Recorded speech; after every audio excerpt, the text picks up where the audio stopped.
नई सुविधाएं, साफ पानी की योजना का विस्तार होगा। नया बैंक और अंग्रेजी माध्यम स्कूल की भी घोषणा। मुख्यमंत्री का पलटवार, भूपेश बघेल बोले बठेन की घटना को खुड़बुड़ा से नहीं जोड़ा जा सकता। पूर्व सीएम रमन सिंह ने उठाए सवाल। रोड सेफ्टी सीरीज 2 साल बाद क्रिकेट में वापसी करने वाले पीटरसन ने रायपुर के मैदान में लगाए 7 चौके। बांग्लादेश लेजेंड्स को इंग्लैंड ने 7 विकेट से हराया। कुर्मी समाज में बड़ी महिलाओं की भागीदारी। 117 साल में पहली बार अध्यक्ष का चुनाव लड़ने 3 महिलाएं मैदान में। पिछले चुनाव में पहली बार 2 राष्ट्रीय महिलाएं बनी थी अध्यक्ष। रायगढ़ जिले में 51 सेंटर, रोज 1700 लोगों को वैक्सीन। 1.5 लाख बुजुर्ग और हाई रिस्क मरीजों को लगेगा टीका। रायगढ़ मरीन ड्राइव का हो रहा सौंदर्यीकरण। नदी किनारे छठ घाट पर बनेगा गार्डन। सड़क निर्माण के साथ ऑक्सीजन भी बनेगी। आप देख रहे हैं के न्यूज, खबरों का सारथी। नमस्कार, स्वागत है आपका छत्तीसगढ़ के बुलेटिन में। मैं हूं आपके साथ ईशी शुक्ला। रुक करेंगे खबरों का, लेकिन उससे पहले आपको बड़ी खबर जांजगीर चांपा से बता देते हैं, जहां पर अंतर्राष्ट्रीय महिला दिवस आज। जिला पुलिस बल ने किया सद्भावना दौड़ का आयोजन। जांजगीर चांपा से खबर, जहां पर अंतर्राष्ट्रीय महिला दिवस के मौके पर जिला पुलिस बल ने किया सद्भावना दौड़ का आयोजन। जांजगीर पुलिस अधीक्षक महिलाएं हुई दौड़ में शामिल। पुलिस कंट्रोल रूम में हुआ सद्भावना दौड़ का शुभारंभ। जांजगीर चांपा से खबर, अंतर्राष्ट्रीय महिला दिवस आज है, जिसके उपलक्ष्य में जिला पुलिस बल ने किया सद्भावना दौड़ का आयोजन। जांजगीर पुलिस अधीक्षक महिलाएं भी दौड़ में शामिल हुई। पुलिस कंट्रोल रूम से हुआ सद्भावना दौड़ का शुभारंभ। बड़ी खबर जांजगीर चांपा से, जहां पर अंतर्राष्ट्रीय महिला दिवस के मौके पर पुलिस बल ने किया सद्भावना दौड़ का आयोजन। जिला पुलिस बल ने सद्भावना दौड़ का आयोजन किया। जांजगीर पुलिस अधीक्षक महिलाएं हुई दौड़ में शामिल। पुलिस कंट्रोल रूम से हुआ सद्भावना दौड़ का शुभारंभ। आपको तस्वीरें यहां पर दिखा रहे हैं कि महिलाओं ने बढ़ चढ़कर इस दौड़ में हिस्सा लिया। अंतर्राष्ट्रीय महिला दिवस के उपलक्ष्य में जिला पुलिस बल ने किया सद्भावना दौड़ का आयोजन, और यहाँ पर आप देख सकते हैं कि महिलाओं ने हिस्सा लिया और इस दौड़ में शामिल हुई।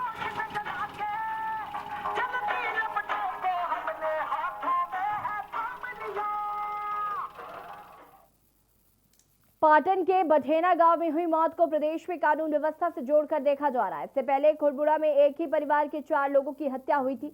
अब 5 लोगों की मौत की घटना सामने आने के बाद प्रदेश में सियासत तेज हो गई है। इस पर मुख्यमंत्री भूपेश बघेल ने जवाब दिया कि उन्होंने कहा कि बठेना और खुड़बुड़ा की घटना को जोड़कर नहीं देखा जाना चाहिए। मुख्यमंत्री ने पाटन क्षेत्र के बठेना गांव में एक ही परिवार के 5 लोगों की मौत मामले में दुख व्यक्त किया है। उन्होंने कहा कि यह बेहद दुखद घटना है। पुलिस की टीम कल से वहां पर मौजूद है। बता दें कि छत्तीसगढ़ के पाटन में विगत शनिवार को एक दुखद घटना सामने आई थी, जहां एक ही परिवार के 5 सदस्यों की मौत हो गई थी। पिता पुत्र शव फांसी के फंदे पर मिले थे। वहीं घर से कुछ दूरी पर मां व 2 बेटियों की अस्थि अवशेष मिले थे। दोनों घटनाएं अलग अलग हैं और दोनों को एक साथ नहीं देखा जा सकता, लेकिन ये है कि खुड़मुड़ा में अभी तक के अपराधी पकड़े नहीं गए हैं, ये जरूर चिंता का विषय है। लेकिन ये जो घटना बठेना की घटना है वो दूसरे किस्म का है। हालांकि मृत्यु हुई है और मृत्यु चाहे किसी भी प्रकार की हो वो दुखद ही है। आशियाने की आस में काट रही जिंदगी साहसी महिला विगत 25 वर्षों से रहती है खंडहर में। बिना आशियाने के खंडहर में गुजारा कर रही हैं उत्तरा सोनी। बारिश हो तो शौचालय का लेती हैं सहारा।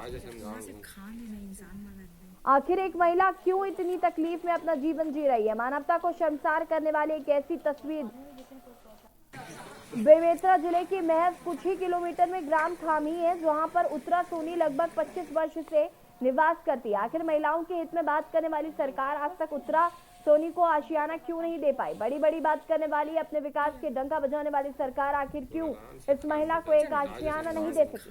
एक अकेली महिला खंडहर में रहकर जीवन काट रही है। जैसी बारिश होती है, बारिश का पानी गिरता है, चाहे दिन हो या रात, उसे शौचालय में खड़े खड़े अपना समय काटना पड़ता है। सोचिए, एक छोटे से शौचालय में घंटों खड़े रहना कितनी परेशानी होती होगी।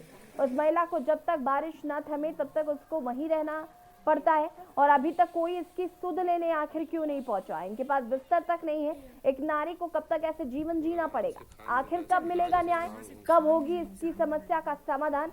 एक तरफ नारी के लिए बड़े बड़े कानून, बड़ी सुरक्षा की बात की जाती है सरकार, वहीं तरफ दूसरी तरफ देखें तो ये तस्वीर कुछ अलग ही बयां करती है। शौचालय में रात गुजारना, बारिश थमने तक एक छोटे से जगह पर बैठकर समय काटना, चैन की नींद सोए अधिकारियों की आखिर कब नींद टूटेगी और कब मिलेगा न्याय? कब इनकी समस्याओं का होगा समाधान और कब मिलेगा उत्तरा सोनी को घर?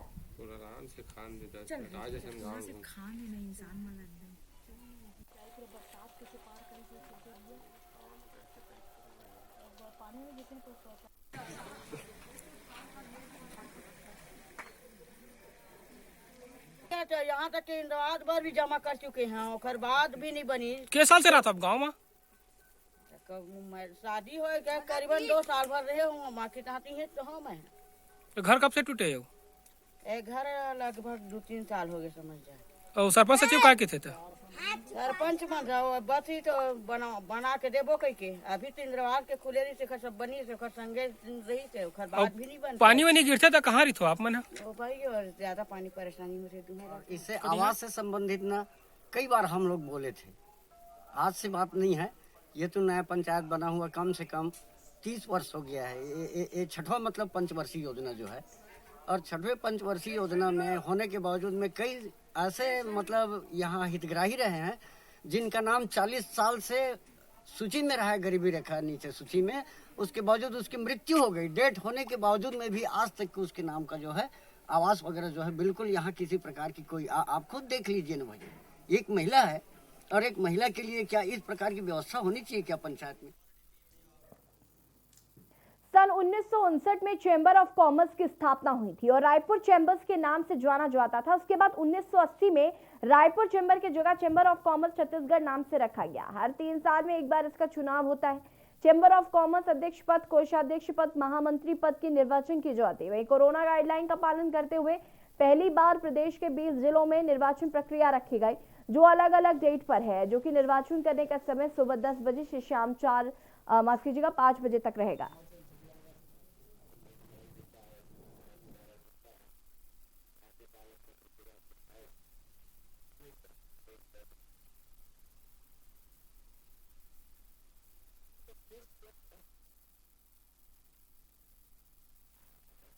ये छत्तीसगढ़ चैम्बर ऑफ कॉमर्स में पूरे प्रदेश में हमारे 16,215 मतदाता हैं, जिसमें प्रदेश स्तर में अध्यक्ष, महामंत्री और कोषाध्यक्ष का चुनाव जिसके लिए पूरे प्रदेश के मतदाता मतदान करेंगे। एवं साथ ही में जो जिले के उपाध्यक्ष और मंत्री का चुनाव वहाँ के जिले के व्यापारी मतदाता जो हैं वो मतदान करेंगे। इसके साथ ही कि हमने इस बार पहली बार कोविड-19 के चलते एवं लोगों को जागरूक करने के अधिक से अधिक मतदान हो, इसको ध्यान में रखते हुए। और बड़ी खबर आपको बता देते हैं, छत्तीसगढ़ में लगातार बढ़ रहे हैं कोरोना के मामले। बड़ी खबर आपको छत्तीसगढ़ से बता रहे हैं, छत्तीसगढ़ में लगातार कोरोना के मरीज बढ़ रहे हैं। स्वास्थ्य मंत्री टीएस सिंहदेव कोरोना पॉजिटिव पाए गए हैं। बड़ी खबर हम आपको बता रहे हैं।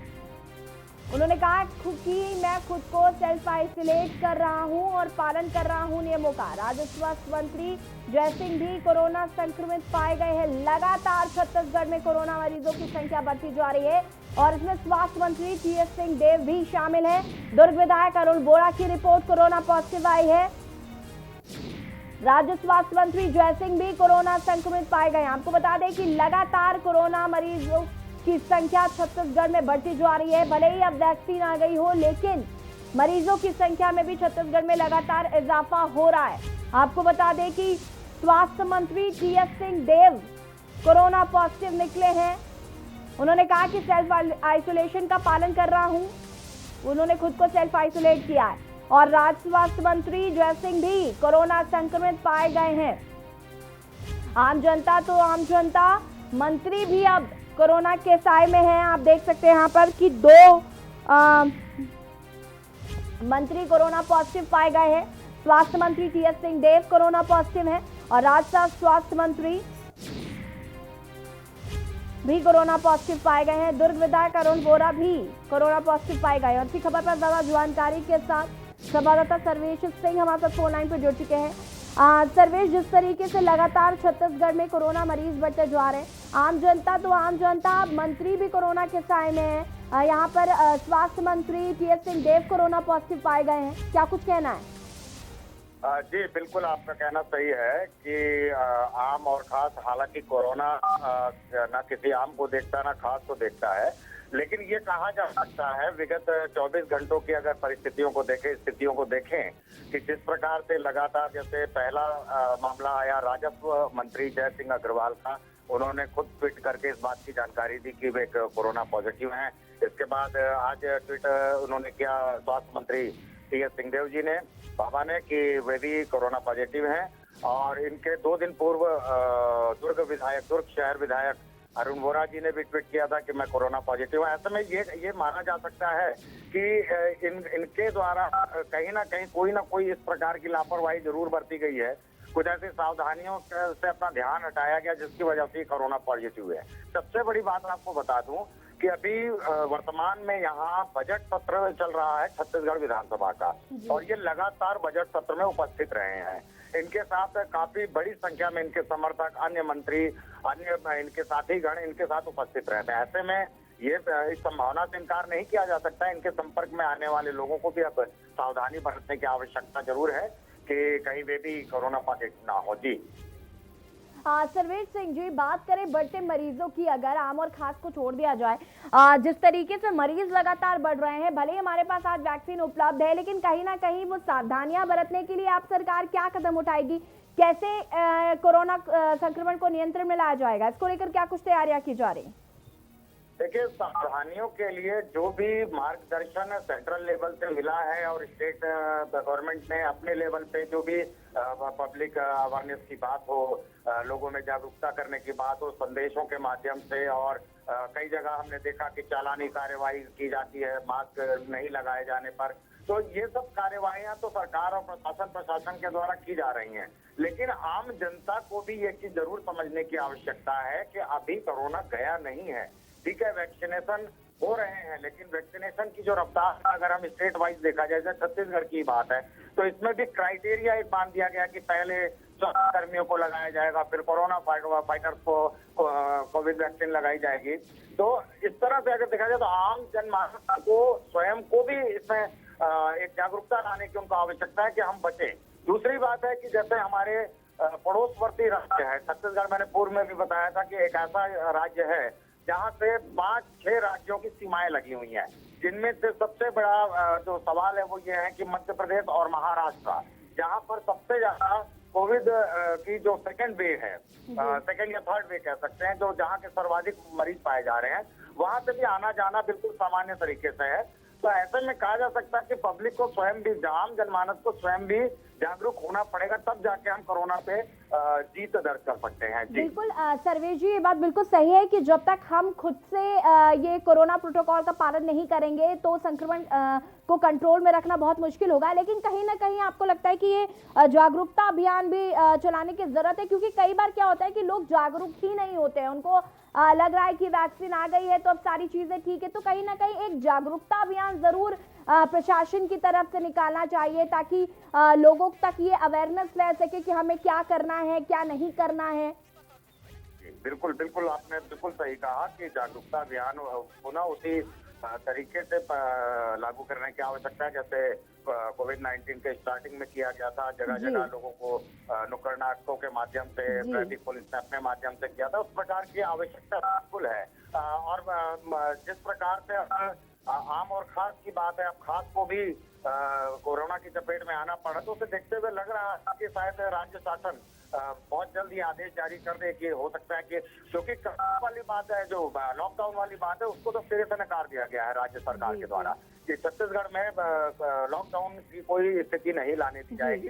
सर्वेश जी, अब ये देखना होगा कि क्या को छत्तीसगढ़ में कैसे संक्रमण नियंत्रण में लाया जाता है, क्योंकि अब आम और खास चारों तरफ कोरोना तेजी से फैल रहा है। फिलहाल तमाम जानकारी के लिए बहुत बहुत धन्यवाद आपका।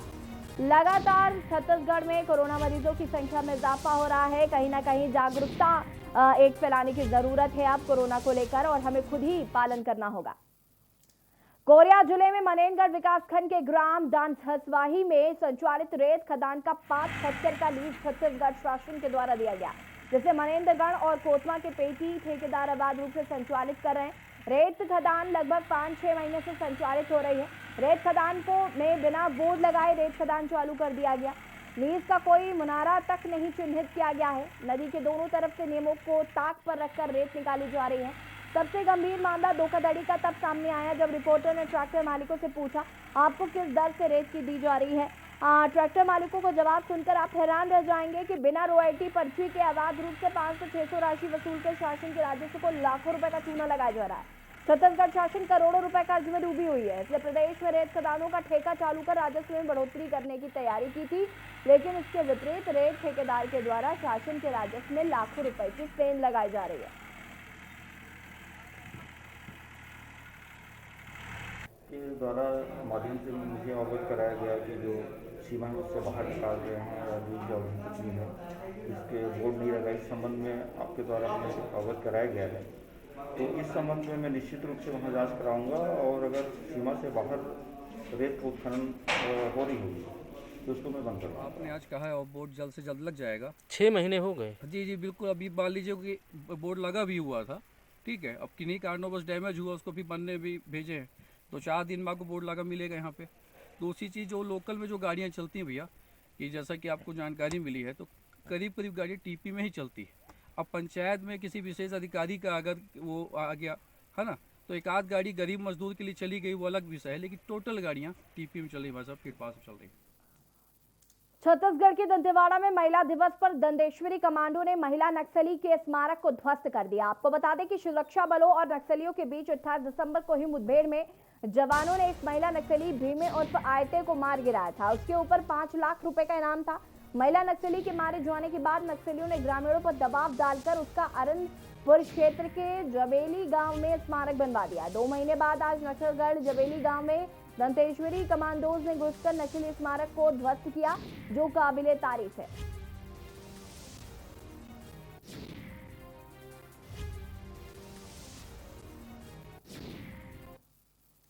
राज्यपाल सुश्री अनुसुईया उइके ने अंतर्राष्ट्रीय महिला दिवस के अवसर पर समस्त प्रदेशवासियों, विशेषकर महिलाओं को हार्दिक बधाई और शुभकामनाएं दी। अपने शुभकामना संदेश में राज्यपाल ने कहा कि महिलाओं ने अपनी योग्यता, प्रतिभा और क्षमता के बल पर हर क्षेत्र में सफलता के नवीन कीर्तिमान स्थापित किए हैं। महिलाएं आर्थिक उन्नति के साथ ही घर परिवार को शिक्षित तथा संस्कारवान बनाकर देश के विकास में योगदान दे रही। हमें चाहिए कि परिवार में बेटियों को शिक्षित करें और प्रगति का हर अवसर इसे प्रदान करें। इसके साथ ही प्रत्येक क्षेत्र में महिलाओं के प्रति को सर्वोत्तम कृति है, जिसमें क्षमा, प्रेम, करुणा एवं ममता सहित अनेक गुण समाहित है। अंतर्राष्ट्रीय महिला दिवस के अवसर पर छत्तीसगढ़ प्रदेश के साथ देश की बहनों एवं बेटियों को अंतर्राष्ट्रीय महिला दिवस के उपलक्ष्य में उन्हें बहुत बहुत बधाई एवं शुभकामना देती हूँ। हमारे देश में प्राचीन काल से ही स्त्रियों को पूजनीय माना जाता है। देवी के रूप में उनकी वंदना की जाती है। सृजन में और यहाँ पर वक्त हो गया छोटे से ब्रेक का। जॉल हाजिर होंगे। आप देख रहे हैं